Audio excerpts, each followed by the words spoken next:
કચ્છના તીરા-નેત્રા માર્ગ થયો છે બંધ। અબડાસાના લાખણીયા પાસે નદીના પાણી માર્ગ પર ફરી વળ્યા છે। પુલનું કામ ચાલતું હતું, જેના કારણે જે ડાયવર્ઝન બનાવ્યો હતો એ ડાયવર્ઝન પણ ધોવાઈ ગયો છે। દર ચોમાસે નદીના પાણીના કારણે મહત્વનો રાજ્ય ધોરીમાર્ગ થઈ જાય છે બંધ। ગત રાત્રે આ વિસ્તારમાં ભારે વરસાદ પણ વરસ્યો હતો।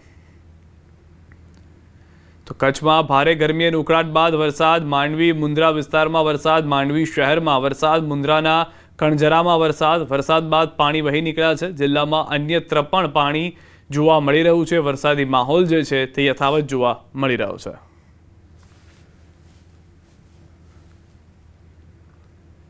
તો ગિરનાર અને દાતાર પર્વત પર ધોધમાર વરસાદ। જૂનાગઢનો વિલિંગ્ડન ડેમ ઓવરફ્લો થયો છે। ધોધમાર વરસાદના પગલે ડેમમાં પાણીની આવક, ડેમ ઓવરફ્લો થતા નયનરમ્ય નજારો જોવા મળ્યો છે। લોકો ઉમટી પડ્યા છે। સતત 2 દિવસથી પડી રહ્યો છે ગિરનાર અને દાતાર પર્વત પર ધોધમાર વરસાદ।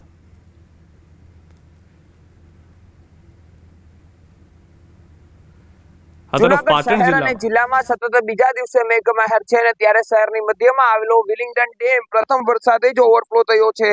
છેલ્લા 2 થી 3 દિવસથી જે ભારે વરસાદ પડ્યો હતો ને જેના કારણે ગિરનાર અને દાતાર પર્વત પર ભારે વરસાદના કારણે વિલિંગ્ડન ડેમમાં પાણીની આવક શરૂ થઈ હતી। ત્યારે આજે બપોરના સમયે આપ જે દ્રશ્યોમાં જોઈ શકો છો કે જે ડેમ ઓવરફ્લો થતા તમામ જે દરવાજાઓ છે તેમાંથી હાલ જે પાણીનો ફ્લો છે તે છૂટી રહ્યો છે અને જે કાળવા નદીમાં તમામ પાણી છે તે જતું હોય છે। હાલ વિલિંગ્ડન ડેમ ઓવરફ્લો થતા સૌથી મોટી જે પાણીની સમસ્યા જૂનાગઢ વાસીઓની તે હલ થશે।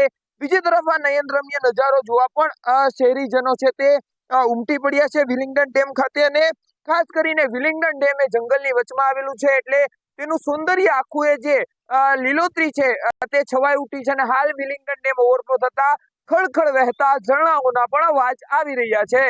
અમર બખાઈ, ન્યૂઝ 18 ગુજરાતી, જૂનાગઢ। આ તરફ પાટણ જિલ્લામાં પણ વરસાદી માહોલ છવાયો છે। રાધનપુરમાં વાતાવરણમાં પલટો આવ્યો છે અને શહેર સહિત ગ્રામ્ય વિસ્તારમાં વરસાદી ઝાપટા પડ્યા। રાધનપુર, કલ્યાણપુરા, મોટી પીપળી સહિત વિસ્તારમાં વરસાદ વરસ્યો। વરસાદ વરસતા ગ્રામ્ય વિસ્તારના માર્ગો પર વરસાદી પાણી વહેવા લાગ્યા।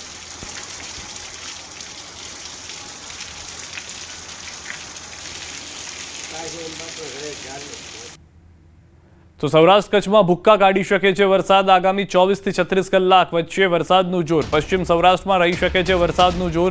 કચ્છમાં પણ ધોધમાર વરસાદની સંભાવના છે। દ્વારકા, પોરબંદરમાં થઈ શકે છે અતિભારે વરસાદ। જૂનાગઢ, જામનગરમાં પણ અતિભારે વરસાદની શક્યતા। રાજકોટમાં પણ ભારે વરસાદની સંભાવના। પંચમહાલ, દાહોદમાં પણ ભારેથી અતિભારે વરસાદ સંભવ।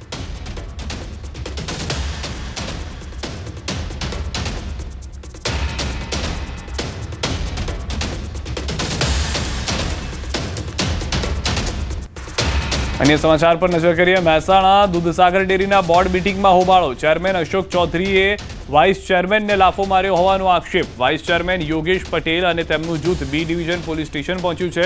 ચેરમેન અશોકભાઈ ચૌધરી સામે ફરિયાદ માટે પહોંચ્યા છે વાઇસ ચેરમેન યોગેશ પટેલ। યોગેશ પટેલ સાથે ડિરેક્ટર કનુભાઈ ચૌધરી અને ડિરેક્ટર એલ કે પટેલ પણ ફરિયાદ માટે પહોંચ્યા હોવાની જાણકારી।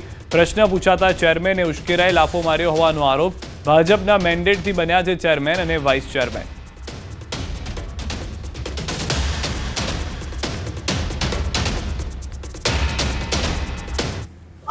પેલા ફેટ પકડી એટલે મારા જપાજપી તેને મારા ચશ્મા નીચે પડ્યા। હું ચશ્મા લેવા ગયો એટલે મને આ પકડ્યું એટલે એમને દોરો તૂટી ગયો મારો અને એમને પછી લાફો માર્યો મને। અને મારા 2 ભાઈઓ ના હોત, કનુભાઈ ચૌધરી અને એલ કે પટેલ, તો મારી જીવ જોખમમાં હતો। વાઇસ ચેરમેન શ્રીએ જે પ્રશ્નો પૂછ્યા હતા એના બધા જ અમે ખુલાસા આપ્યા, છતાં પણ એ પછી ઉગ્ર થઈ ગયા અને ઉગ્ર બોલાચાલી કરવા લાગ્યા, અપશબ્દો બોલવા લાગ્યા। છતાં પણ અમારા બોર્ડના સભ્યોએ એમને સમજાવ્યા કે તમે વાઇસ ચેરમેન છો, તમને આ સોંપતું નથી। છતાં પણ એ મર્યાદા ચૂકી અને ખરાબ શબ્દો બોલતા હતા। એ પછી બોલ્યા પછી અમે લોકોએ પણ એમને સમજાવ્યા પછી એ આ જે વાત કરે છે હાથ ઉપાડવાની બધી, એ બિલકુલ પાયવેવાની વાત છે। એ જાતે જ બોર્ડ છોડીને નીકળી ગયા છે। ઘટનાક્રમ એવો હતો જ્યારે અમે બોર્ડ મિટિંગની અંદર સીડી ચડતા હતા અને એ વખત યોગેશભાઈએ અમને એવું કીધું કે ભાઈ આજે તમે કોઈ સહી કરશો તો બોર્ડની